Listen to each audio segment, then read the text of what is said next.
Hi everyone, welcome back, and I hope that you all are at home and safe. We've been seeing a lot of volatility in the cryptocurrency markets this week, with a crash on Wednesday followed by a partial rebound. At some point during this crash, over $1 trillion of market cap was wiped off from these markets. I thought we could take this opportunity to talk about market bubbles in general, list out some of the possible reasons for the crypto market crash this week, and finally briefly talk about the current legal situation with regards to cryptocurrencies in India.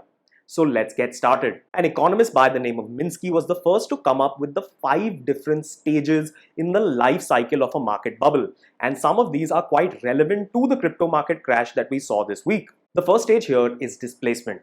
Displacement occurs when the attention of investors gets drawn by new developments such as an innovative new technology, for example. In this case, it would be the underlying use of blockchain technology and also the larger implications towards decentralized finance for the future. The next stage of this life cycle is the boom phase. Prices rise slowly after the initial displacement but start to gain momentum as more and more people enter the market. In India, we have seen this with cryptocurrencies becoming more mainstream in the past year. The next and one of the most important stages in this life cycle is euphoria. During this phase, as more and more people see how much money can be made in this asset class, caution is thrown to the wind and people try to get in on the capital appreciation that they are seeing. Sentiment can start to drive these asset prices up, which start to skyrocket. In this phase, we have also seen memes and tweets from celebrities affecting these asset prices. The next phase is profit taking, where some savvy investors start to see the signs and start to exit from these markets and book their profits. The final stage of the life cycle of a bubble, of course, is panic.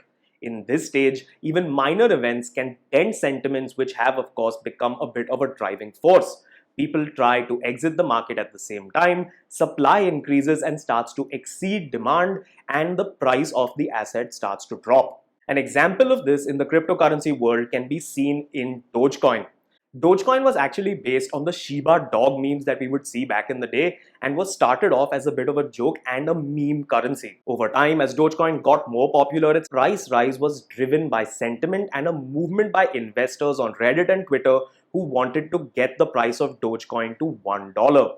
However, given the volatility of Dogecoin in terms of price and the fact that it was originally intended to just be a bit of a meme, there is no real reason to see Dogecoin as a store of value other than maybe to make some money quickly in the short term because of a price rise. All of these factors led to Dogecoin having a 12,000% rally at some point, but inevitably, as the price increased and a lot of investors started booking their profits, this momentum faded away and Dogecoin saw a sharp drop in the recent weeks. While there are, of course, long-term investors who have faith in the underlying technology, such as those investing in Ethereum, there will also be people who are looking for capital appreciation in the short term, both of which are completely understandable.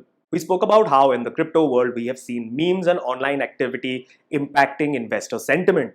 Last week, when a one-word tweet by Elon Musk implied that Tesla could be selling their $1.5 billion worth of Bitcoin holdings, the market reacted poorly and it impacted the price of Bitcoin. Based on this, Elon Musk then clarified that Tesla had not sold any of their Bitcoin holdings. Further, to add to this, Tesla also went back on its promise to start accepting Bitcoin as payment for their cars, citing the environmental impact of Bitcoin mining as one of the reasons. This also raises a concern about the environmental impact of these cryptocurrencies, tied mainly to the energy consumption needed for the mining of cryptocurrencies. To put it simply, mining is the process of solving complex cryptography puzzles to verify transactions and entries in the ledger. This usually requires a powerful computer to do this kind of information processing, and in return for mining, they are given a small amount of Bitcoin. In the last few years, as the value of cryptocurrencies has surged, we have seen miners using large connected networks of these machines.